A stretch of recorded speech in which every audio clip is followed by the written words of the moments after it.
கணவராகப்பட்டவர் பிரம்மாவிடம் சென்று வரம் வாங்கி வரன்னு போன கணவர் இன்னுமே காணவில்லை.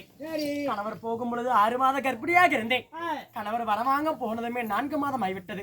6 4 செய்தது நிறை மாத 10 மாதம் நிறைந்து நிறை மாத கர்ப்பிணியாக குழந்தை இன்றோ நாளையோ பிறக்கும் தருவாயில் இருக்கிறேன். ஆனா இந்த சோனிடாபுரத்தில் ஏதோ ஒரு சத்தமாகப்பட்டது கேட்கிறது. மைத்துனரே, அண்ணே, உங்கள் பொன்னான திருவடிக்கு உங்கள் திருவடியை போட்டு செய்கிறேன்.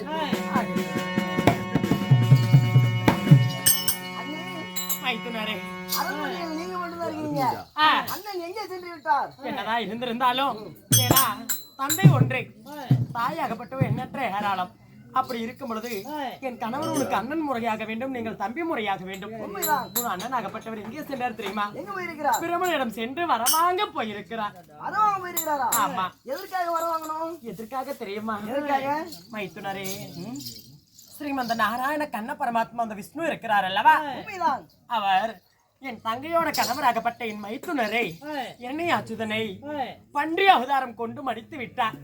சரி, அதனால தம்பியை கொண்டவர்களை பழிவாங்க வேணும்னு சொல்லி வரவாங்க போயிருக்கிறார் என் கணவர், உங்களோட அண்ணன்.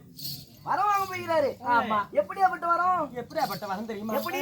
சாகாத வரம், வேகாத உடல், குறைவில்லாத செல்வம், சரி இப்படி எண்ணற்ற ஏராளமான வரம் வாங்க போயிருக்கிறாரு.